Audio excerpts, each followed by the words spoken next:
It is late on a Nashville evening in 1974, and a telephone is ringing in Dolly Parton's house. On the other end of the line is the machine behind the biggest star on the planet. Elvis Presley loves her little song. He has already told people he is going to record it. The session is booked, the musicians are hired, and somewhere in Memphis, the king of rock and roll is warming up her words. There is just one condition. Colonel Tom Parker, the man who controls everything Elvis touches, is on the phone explaining the deal. Elvis records the song, and Dolly hands over half the publishing rights, half of her own song, forever. That is how it works with Elvis, the Colonel says. That is how it has always worked. Dolly Parton is 28 years old, a farm girl from the Smoky Mountains sitting alone with the biggest decision of her life. She cries all night. And in the morning, she does the unthinkable. She says no. Hold that decision in your mind, because that little song went on to hit #1 3 separate times across 2 different decades. In 2 completely different centuries of music. It became the best-selling single ever recorded by a woman. It played at weddings, at graduations, and at 2 funerals that broke the world's heart. And because of that one sleepless night, every single dollar it earned came home to the woman who wrote it. But here is the part of the story almost nobody knows. Elvis never did record the song.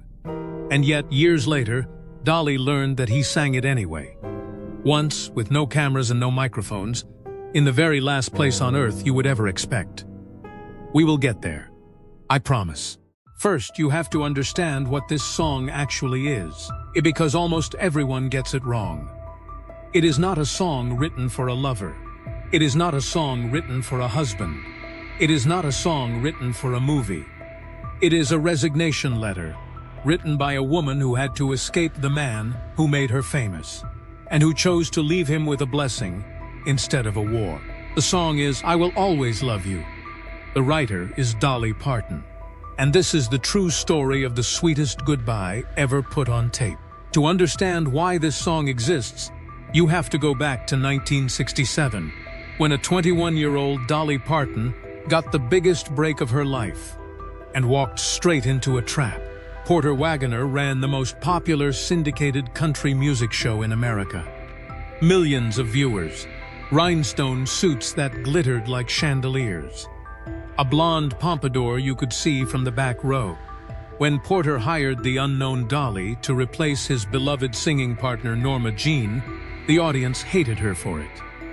Night after night, she would step up to the microphone and hear the crowd chanting the other woman's name. You know what Dolly did. She smiled wider, sang harder, and won them over one show at a time. Within a few years, Porter and Dolly were the most famous duet act in country music. But there was a catch stitched into all that success. Porter did not just sing with Dolly. He produced her records. He managed her career. He decided what she sang, when she sang it, and where. On paper and in practice, her voice belonged to his show. By 1973, that arrangement was strangling her. Dolly was no longer the new girl. She had written Coat of Many Colors and Jolene, and she could feel a bigger career pulling at her from beyond the show. She told Porter she wanted to go solo. He refused to accept it. The fights got louder and longer, week after week, until the 2 of them could barely be in the same room. She would try to explain. He would talk over her. Nothing landed. So Dolly went home one night and did the only thing that had ever worked for her. She stopped arguing out loud and started arguing in a song. If Porter would not listen to her speaking voice, maybe he would listen to her singing voice. She sat down and poured the whole impossible situation into 3 simple verses.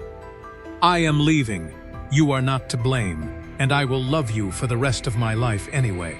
But here's what almost nobody knows about that burst of writing. Dolly has said that I Will Always Love You came from the same writing streak as Jolene. By her account, the 2 songs ended up on the very same cassette tape. Think about what that means.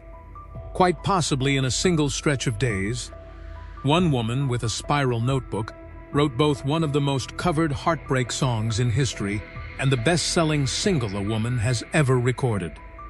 Songwriters spend whole lifetimes praying for one of those.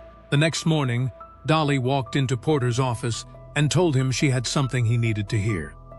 She sang it to him right there. No band, no stage, just her and a guitar and the truth. By the time she finished, the man in the rhinestone suit was crying. According to the story Dolly has told for 50 years, Porter looked at her and said it was the prettiest song he had ever heard. And then he told her she could go on one condition. He got to produce the record. So there is the setup. A song written as an escape route, produced by the very man it was escaping from. What happens next involves a heartbroken king, a bodyguard movie that almost used a different song entirely, and the most famous key change in the history of pop music. If you love the hidden true stories behind the songs you thought you knew, take 1 second and hit subscribe, because the second half of this story is even stranger than the first. In June of 1973, Dolly recorded I Will Always Love You at RCA's Studio B in Nashville, the same room where Elvis had cut some of his biggest hits. Listen to how that original version works, because its power is in what it refuses to do. The arrangement is barely there. A soft guitar, a brush of steel, Dolly's voice floating on top. The whole song leans on a handful of simple chords, and in the middle, Dolly does not even sing. She speaks the bridge, plain as a phone call, like a woman reading a goodbye letter out loud before she loses her nerve. No fireworks, no belting. Restraint from the first note to the last. It worked. In 1974, the song went to #1 on the country chart. And that is when Elvis came calling. Which brings us back to that late-night phone call and the Colonel's demand for half the publishing. You have to feel how cruel that choice was. Dolly had grown up dirt poor, one of 12 children in a one-room cabin, worshipping Elvis on the radio. Now the biggest star alive wanted her song, and all she had to do was give away half of her most personal creation. Forever. She has said she cried all night over it. But somewhere before sunrise, the businesswoman inside the dreamer took over. That song was her property, her legacy, her retirement plan. She called back and turned down Elvis Presley. In Nashville, people thought she had lost her mind. You do not say no to Elvis. But Dolly just kept working. In 1982, she re-recorded the song for the film The Best Little Whorehouse in Texas, and it went to #1 on the country chart all over again, making her the first artist ever to top the chart twice with the same song. The little goodbye letter kept refusing to die. And what about Porter? The escape was not clean. He sued her for breach of contract at the end of the 70s, and it took a settlement to finally cut the cord. But time did what time does. The two of them made peace in the years that followed. And when Porter Wagoner died in 2007, Dolly stood at his funeral service and sang, I Will Always Love You one last time, to the man it was written for. The song had begun in his office as a goodbye. 34 years later, it ended there too. Now here's the detail everyone misses, and this is where the story jumps universes. In the early 90s, Kevin Costner was producing a thriller called The Bodyguard, starring himself and a 20-something singer with the greatest voice of her generation, Whitney Houston. The film needed one towering love song for its centerpiece, and the song they picked first was not this one. The plan was a cover of What Becomes of the Broken-Hearted, and this is where it gets strange. While The Bodyguard was in production, that exact song turned up in another movie, Fried Green Tomatoes. Just like that, the centerpiece was gone. Costner went hunting for a replacement, digging through old records, and came back holding a 1975 cover of a Dolly Parton album cut, Linda Ronstadt's version of I Will Always Love You. He brought it to the film's music producer, the hitmaker David Foster, and said, in effect, this is the one. Then, Costner did something no record executive would ever have allowed. He insisted that Whitney's version open a cappella, No instruments at all, just her naked voice, alone, for the better part of a minute. Radio programmers live in terror of silence. The rulebook says you hook the listener with a beat in the first 5 seconds. Foster and the label were nervous. Costner would not budge, and that stubbornness produced one of the most instantly recognizable openings ever recorded. Because when everything else is stripped away, what is left is pure intimacy. One human voice telling you the truth at close range. You know it from the first 2 words.